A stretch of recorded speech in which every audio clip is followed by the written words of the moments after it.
After climbing down from the China Wall, the travelers found themselves in a disagreeable country, full of bogs and marshes and covered with tall, rank grass. It was difficult to walk without falling into muddy holes, for the grass was so thick that it hid them from sight. However, by carefully picking their way, they got safely along until they reached solid ground. But here the country seemed wilder than ever, and after a long and tiresome walk through the underbrush they entered another forest, where the trees were bigger and older than any they had ever seen. "This forest is perfectly delightful," declared the lion, looking around him with joy. "Never have I seen a more beautiful place." "It seems gloomy," said the scarecrow. "Not a bit of it," answered the lion. "I should like to live here all my life. See how soft the dried leaves are under your feet and how rich and green the moss is that clings to these old trees. Surely no wild beast could wish a pleasanter home." "Perhaps there are wild beasts in the forest now," said Dorothy. "I suppose there are," returned the lion, "but I do not see any of them about." They walked through the forest until it became too dark to go any farther. Dorothy and Toto and the lion lay down to sleep, while the woodman and the scarecrow kept watch over them as usual. When morning came, they started again. Before they had gone far they heard a low rumble, as of the growling of many wild animals. Toto whimpered a little, but none of the others was frightened, and they kept along the well-trodden path until they came to an opening in the wood, in which were gathered hundreds of beasts of every variety. There were tigers and elephants and bears and wolves and foxes and all the others in the natural history, and for a moment Dorothy was afraid. But the lion explained that the animals were holding a meeting, and he judged by their snarling and growling that they were in great trouble. As he spoke several of the beasts caught sight of him, and at once the great assemblage hushed as if by magic.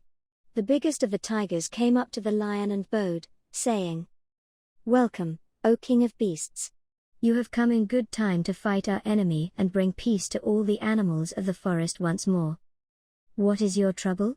asked the lion quietly. "We are all threatened," answered the tiger, "by a fierce enemy which has lately come into this forest. It is a most tremendous monster, like a great spider, with a body as big as an elephant and legs as long as a tree trunk. It has 8 of these long legs, and as the monster crawls through the forest he seizes an animal with a leg and drags it to his mouth, where he eats it as a spider does a fly. Not one of us is safe while this fierce creature is alive, and we had called a meeting to decide how to take care of ourselves when you came among us."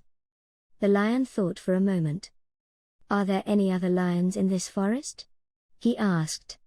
"No, there were some, but the monster has eaten them all. And, besides, they were none of them nearly so large and brave as you." "If I put an end to your enemy, will you bow down to me and obey me as king of the forest?" inquired the lion. "We will do that gladly," returned the tiger, and all the other beasts roared with a mighty roar, "We will." "Where is this great spider of yours now?" asked the lion. "Yonder, among the oak trees," said the tiger, pointing with his forefoot. "Take good care of these friends of mine," said the lion, "and I will go at once to fight the monster." He bade his comrades goodbye and marched proudly away to do battle with the enemy. The great spider was lying asleep when the lion found him, and it looked so ugly that its foe turned up his nose in disgust. Its legs were quite as long as the tiger had said, and its body covered with coarse black hair. It had a great mouth, with a row of sharp teeth a foot long, but its head was joined to the pudgy body by a neck as slender as a wasp's waist. This gave the lion a hint of the best way to attack the creature, and as he knew it was easier to fight it asleep than awake, he gave a great spring and landed directly upon the monster's back. Then, with one blow of his heavy paw, all armed with sharp claws, he knocked the spider's head from its body. Jumping down, he watched it until the long legs stopped wiggling, when he knew it was quite dead. The lion went back to the opening where the beasts of the forest were waiting for him and said proudly, "You need fear your enemy no longer." Then the beasts bowed down to the lion as their king, and he promised to come back and rule over them as soon as Dorothy was safely on her way to Kansas.